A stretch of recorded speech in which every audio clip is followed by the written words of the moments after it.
இந்த மாதிரி ஃபஸ்ட்டு 4000 எழுதிக்கிறோம். 4000 எத்தனை பேருக்கு சமமாக பங்கிட்டு கொடுக்கணும்? 4 பேருக்கு. அப்போ என்ன பண்ண போகிறோம்? சரியா? நீங்கள் அந்தாங்க 4000 4 கப்லையும் போடுங்க, ஒவ்வொன்றும் போடுங்க.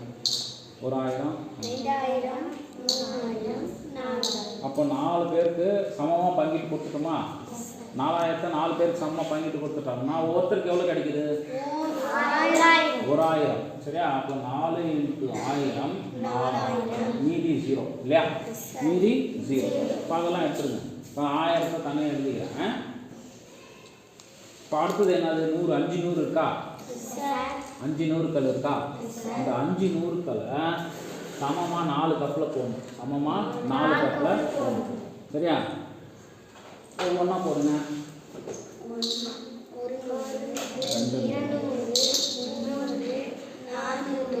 3 கையில் காட்டுங்க. இது போட முடியுமா? போட முடியாது தானே? இதில் எல்லாருக்கும் சமமாக பங்கிட்டு கொடுக்க முடியாது இல்லையா?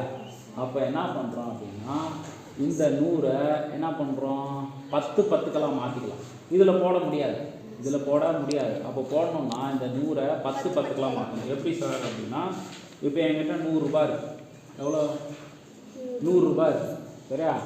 இவன் கடையில் இந்த 100 ரூபாய், இதனுடைய மதிப்பு 100 ரூபாய். இதனுடைய மதிப்பு எவ்வளோ? அப்போ இதனுடைய 1 2 3 4 5 6 7 8 9 10 10 100 இருக்குது. 1 2 3 4 5 6 7 8 9 10 10கள் இருக்குது. இந்த 10 10கள் வச்சுக்கணும். 10 10கள் இல்லையா? இந்த 100 ரூபாயை அங்கே கொடுத்துட்டு 10 10க்கெல்லாம் மாற்றிக்கோங்க. புரியுதா? அந்த மாதிரி இந்த 100 ரூபாயை சாரி 10 10க்கெல்லாம் இதுலேருந்து எடுத்துக்கிறேன். புரியுதா? இந்த 100 ரூபாயை 10 10க்கெல்லாம் எடுத்துக்கிறேன். இந்த 100 ரூபாயை வச்சுட்டு 10 10கள் எடுத்து வரான். 1 2 3 4 5 6 7 8 9 10 10 10க்கெல்லாம் எடுத்துக்கிறேன்.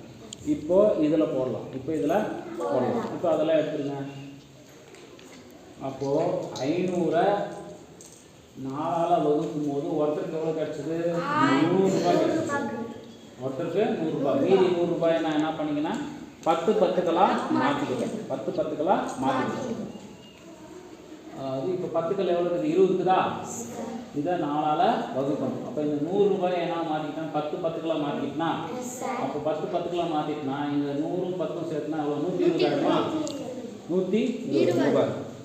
ஒரு 10 2 10 3 10 4 10 5 10 6 10 7 10 8 10 9 10 5 10 12 10. எத்தனை 10? 12 10. இப்போ இங்கே எத்தனை 10 இருக்குன்னா 12 10கள் இருக்குது. எவ்வளோ இருக்குது? 12 10கள் இருக்குது. எவ்வளோ இருக்குது? 12 10கள் இருக்குது. இந்த 12 10களை இதில் சரிசமமாக பங்கிடணும். ஒவ்வொன்றா போடுங்க. ஒவ்வொன்றா ஒன்று போடுங்க. 10 2 10 3 10 4 10 5 10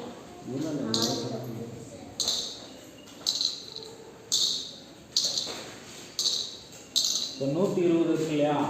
இப்போ 4 பேருக்குனா சமம். உங்கள் கையில் எதுவும் இல்லை தானே? இது காட்டுங்க. எதுவும் இல்லை தானே? இப்போ ஒருத்தருக்கு எவ்வளோ கிடைக்கும்? 10கள்னால் இதெல்லாம் 10கள் 30. 3 கிடையாது, 30 ஆச்சு. இப்போ 4 பேருக்கு 120 எவ்வளோ இருக்குது? அப்போ ஒன்றுக்குள்ள எவ்வளோ கிடைக்கும்? 30 இருக்கா? இப்போ 4 30 120 மீதி 0. புரிஞ்சா? அப்போ இதெல்லாம் எடுத்துருங்க.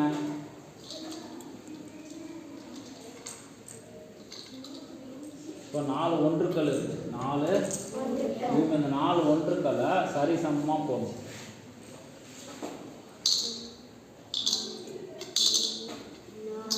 4 ஒன்றுக்கள் ஆயிடுச்சா? அப்போது 4 1 4 மீதி 0. இப்போ இந்த ஈவெல்லாம் கூட்டினா அதான் ஆன்சர். இந்த ஈவெல்லாம் கூட்டலாமா? கூட்டினா எவ்வளோ வருது? 1 3 1131. இப்போ 4524 4ஆல் வகுத்தா 1131. மீதி என்ன வருது? 0. சரியா? இதை தான் வகுத்தலில் எப்படி போடுறாங்க அப்படின்னா 4524 4ஆல் வகுக்கும்போது 1 4000 4000. அடுத்தது 5 100 5 100 4 400 4. 5 4 போச்சுன்னா 1. அடுத்து 2 நாமும் 12 அடுத்து 4 4 இது 1133 மீதி 0 புரிஞ்சுதா? வெரி